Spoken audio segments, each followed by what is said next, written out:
we know the experience of being with a rose, but do you know the experience of being a rose? Yes, so you see that the rose blooms in the garden, and when we talk about even the rose in nature, so it blooms in the garden. We go to the garden, we feel very refreshed around a garden of roses. But how would the rose feel? So do you understand that when you feel so good around a rose, how good would the rose feel? So, in the experience of its own fragrance and beauty. So Baba says, when you're full of the fragrance of spirituality. So what is spirituality? So you see that there are some words, and I remember there was this Murli 2-3 days back, and Baba says that the translator should be very proficient, because whenever translation takes place, then it is very important to translate in a manner that conveys the meaning.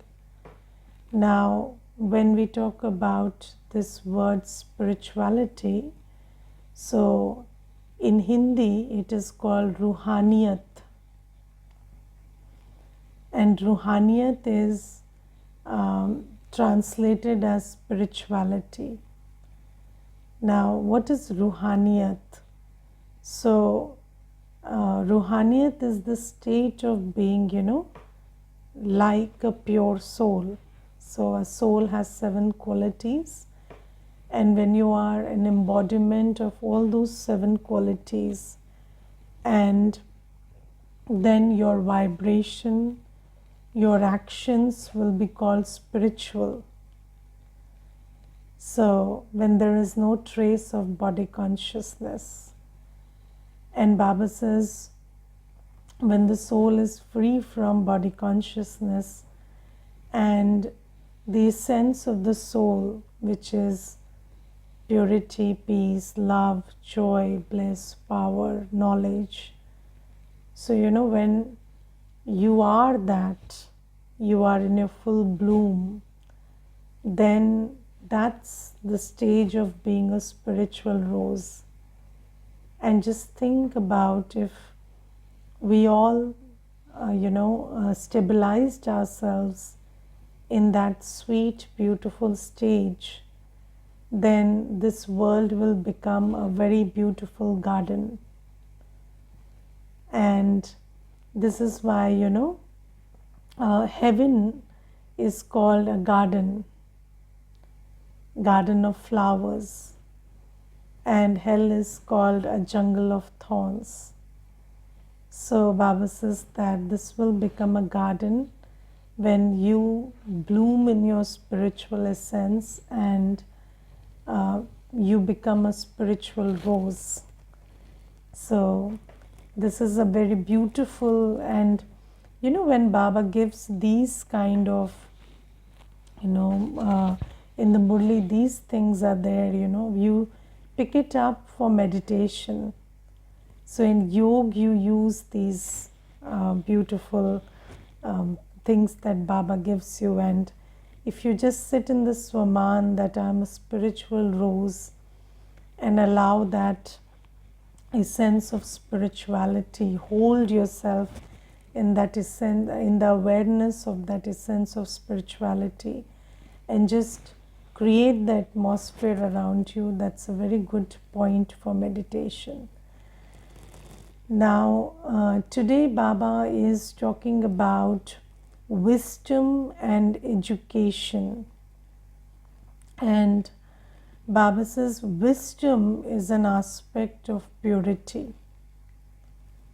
So Baba says, I make you I make you wise from Buddhu.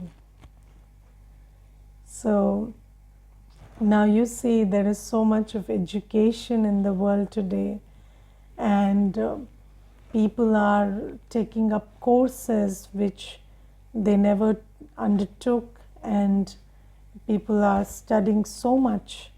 And then Baba says this world is a world of Buddhus, all the foolish ones, and then I'm making you wise. And Baba says that traditionally also, even if there is an eminent person in the world who is very educated the worldly way, still he would bow down before a sannyasi. Yes, so these days Baba says that only the famous sannyasis they bow down to, not everybody, because these days there are too many sannyasis, and then there are also they have degraded. So this is why only the famous ones they bow down to. But anybody in the world, however eminent they are, they will bow down to sannyasis. And why do they bow down to sannyasis? Because in the world, that when somebody is a sannyasi, at least you expect or you assume that they would have given up the vice of lust. And even when somebody has given up just one vice, the vice of lust, then an eminent person thinks that this person is wiser than me, and they would go to the person to seek some advice. And Baba says that purity is the difference between being a Buddhu and being wise. And without purity, one cannot be wise. You can study, you can have a degree, you can have a job, but you cannot be wise. And what is wisdom? So wisdom is always represented by the third eye. Yes. So in traditional religion also, wisdom is represented by the third eye. And do you understand that all your education is about that which you see with the two eyes? Yes. So, or that which you see with aided vision. So maybe a microscope or a telescope, but still with the two eyes. So you put something before the two eyes, and then you are able to see something. And all education is about what is perceivable through the two eyes. But wisdom makes you perceive that which the two eyes cannot see. And you see that science has reached a point where the scientists know that they only know 10% of what exists, and the 90% remains hidden. So they've come to figure that out, but they don't know how to go to understanding that other 90%. And Baba says that I give you the eye to see that 90%, or I would say 99% of whatever stays hidden to these two eyes. And everything that you study is about the two eyes and whatever is perceivable through aided or unaided vision of the two physical eyes. But when we come to Baba, Baba takes us to a different dimension, where everything that you can't see is very obvious. Everything that you can't see with the two eyes is the only reality. And so you see that when we come to Baba, Baba gives us the knowledge of the soul, the knowledge of Baba being here in Sangam Yug, the knowledge that we are creating everything through our thought and vision. Yes, so Baba tells us that, this whole world is a creation of your thought and vision. So the world is as you see, and the world is as you think. And Baba says that, the world that's coming is being created on my direction. And do you understand that if somebody really imbibed what Baba is saying, then they would be in a lot of intoxication. Yes? Do you understand the power of knowing that you are a soul, and in yoga with Baba, you are the creator of a new world? And God Himself is your Father, and He has come and He is teaching you how to create the world of heaven. So do you understand the intoxication and the happiness that would come if you imbibed who you are, who you're sitting in front of, and what you're becoming? But do we have that kind of intoxication? So, we listen to the Murli every day, and Baba is saying you are a soul and you've come from the soul world, and after 5,000 long years, you're sitting before the Almighty who is your Father, and that Almighty is giving you all the powers to form an almighty government, to go to Satyug, create a world of in a world where nothing is unattained. So, do you understand the power that Baba is giving us, and do you understand the intoxication and the happiness that would come from realizing whatever Baba is telling us? But do we have that constant happiness and intoxication? No.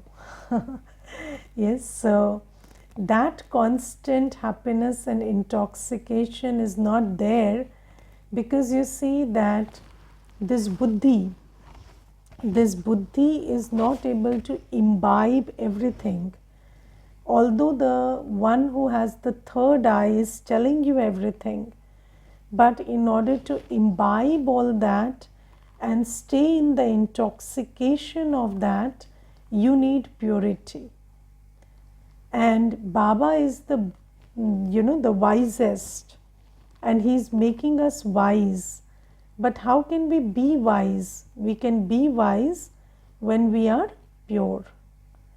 And to the extent that we imbibe purity, to the extent we follow Srimad and become pure, to that extent, our happiness and intoxication also rise, and our acts become very wise. Yes, you don't beat about the bush. You're not able to climb the mountain by breaking it with the hammer. You just fly across things. You can see, what is what, and you can find a solution to everything, which is very, very simple. And do you understand that Baba gives us very, very simple solutions to seemingly very difficult problems? And you see that Baba says that if you're not winning, change your consciousness to that of a winner. Yes, Baba says that, if you keep saying I'm a failure, or I'm the one who fails, how can you win? Can you win? But Baba says, you have to know that you are a Vijay Ratan. So, you are somebody who succeeds all the time, somebody who has been bestowed with the blessing to succeed. And when you know that, when you realize that you are the one who has been blessed to succeed, then you will succeed. But what do? We keep saying, I'm a failure, I fail 5 times, I fail 7 times, I fear I will fail again. How can I not fail again? But I don't want to fail again. I want to succeed this time, but I failed 5 times, I cannot forget it. And then you are trying, and you're failing. And then any amount of coaching, any amount of training is not helping you. Because the solution is not in the coaching or in the training. Yes, of course, you have to study, or you have to train yourself, but then the main thing is your shift of consciousness. And do you understand that we are so limited in our consciousness? And Baba says that Baba gives us this third eye, which makes us see where the problem lies and gives us a very simple solution for it. And every solution is what? Soul consciousness, remembrance of Baba. And when you're pure, you understand it. So, there is this one sister, and she told me that, I and my sister-in-law have a very difficult relationship. And then I told her that just stop seeing her as your sister-in-law. She's just a soul sister. So, she's a soul sister. You are a soul, she's a soul. That's it.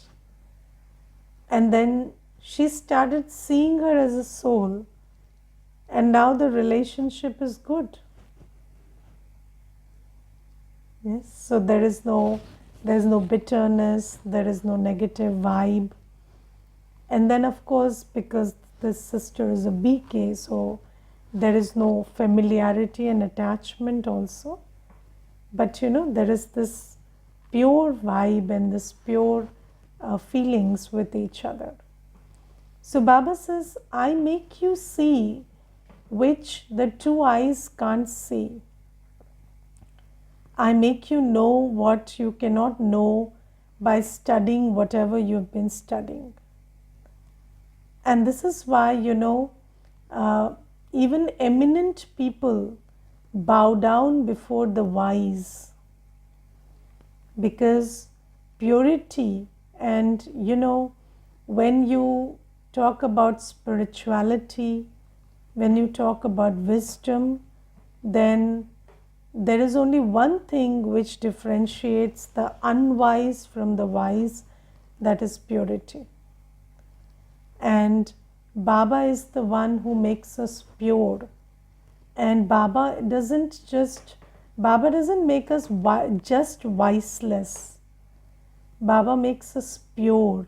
And there is a difference between health and the absence of disease.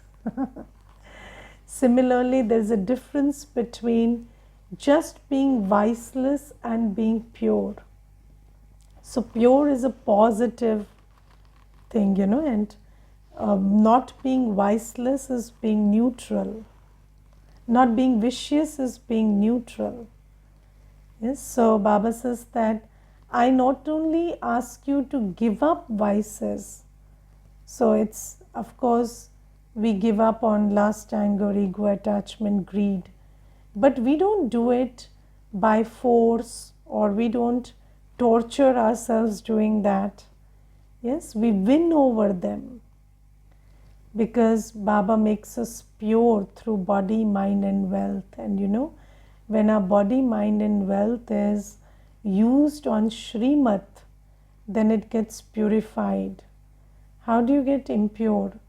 you become impure when you use your body, mind and wealth under the dictates of vices.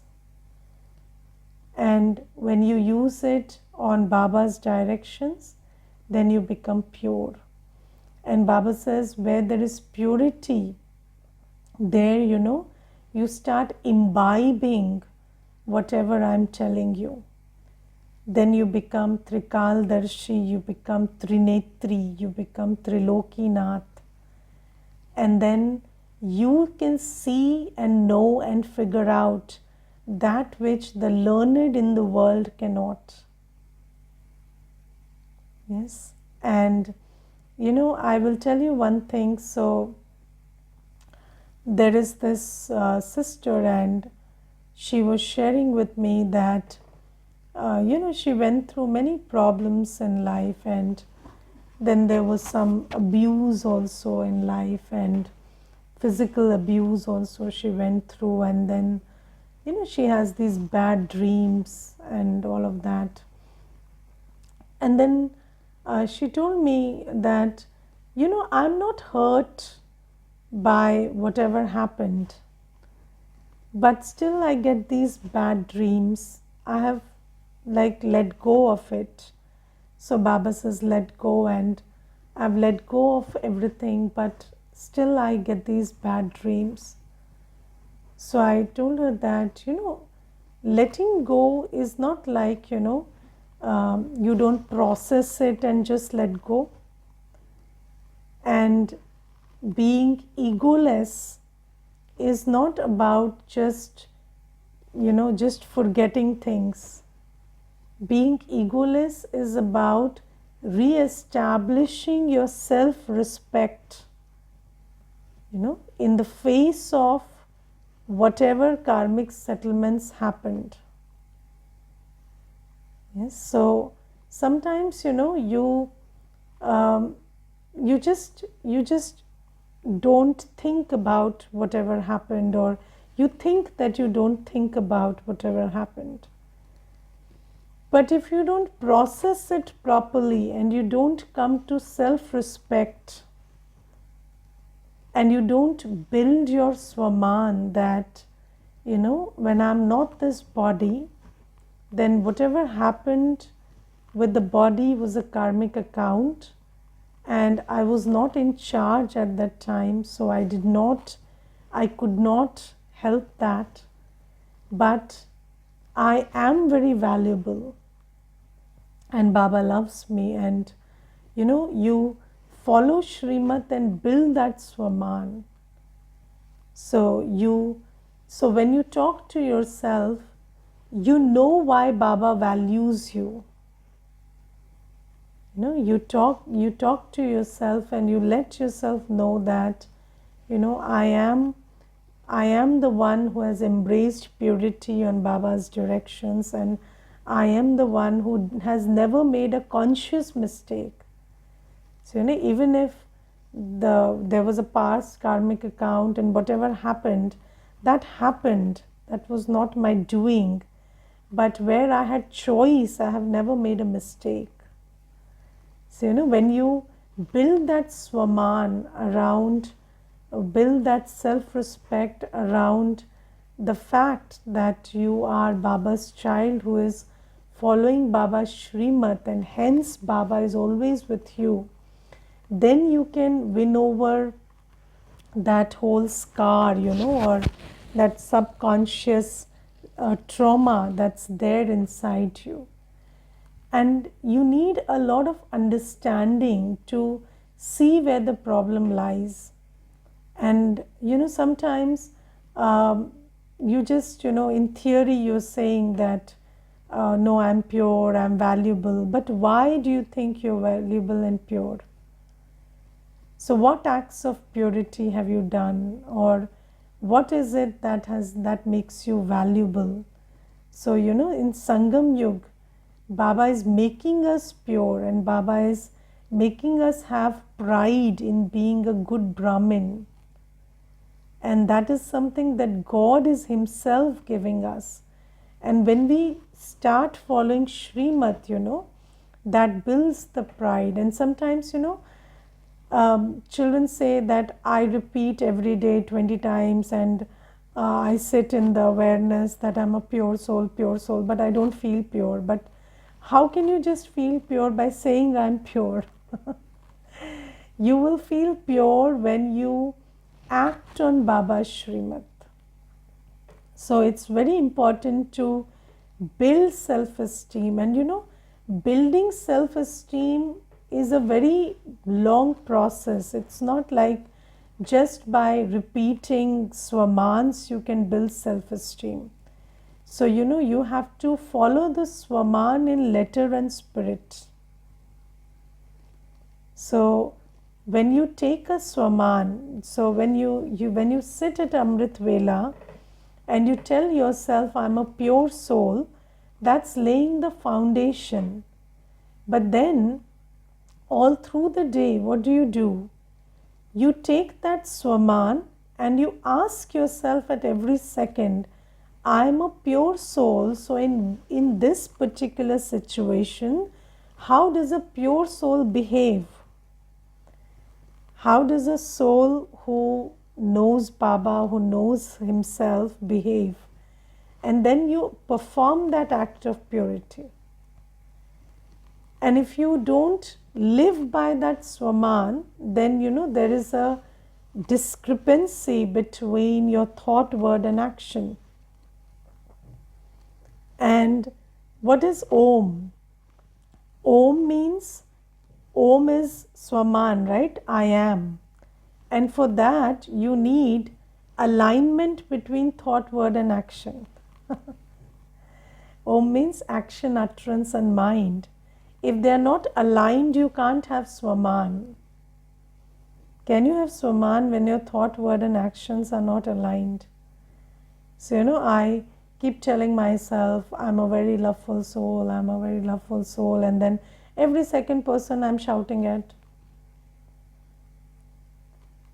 Then can I have swaman? I cannot have swaman because my thought, word and action are not in alignment. So I told that sister that it doesn't matter what happened, but what are you doing now? So and sometimes you're even doing everything, like you may be doing seva, you may be doing Amrit Vela, but you're not doing it consciously. You're not doing it with the consciousness that I'm following Shrimat. And Baba is the one who is giving this Shrimat, and when I'm following it, he's happy and he's blessing me. So do you take that blessing also? Because there are these two things. There is karma and then there is mindfulness. Both are there. So you have to do the right thing, and you should also do it in the awareness that I'm doing the right thing. So sometimes you're not doing the right thing. Sometimes you're doing the right thing, but you're not doing in the awareness that I'm doing the right thing.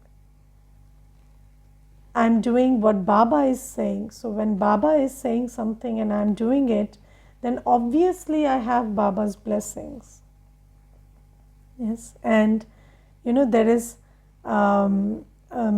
this one brother, and he once asked me, you people get up at Amrit Vela and you say, we receive Baba's blessings. So how do you know? So do flowers sprout, or this moon shines brighter, or he asked me something very bizarre, and then I told him, no, I know I'm receiving blessings because I'm doing what he's saying. So I receive blessings through that awareness. So he said, so that's also something you're thinking.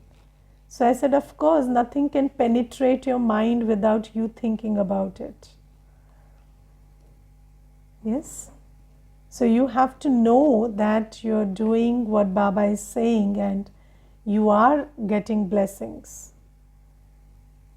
And in one of the Murlis, Baba said that when you give your chart, I'm giving you directions, So, when you give your chart to Baba, Baba immediately gives you directions.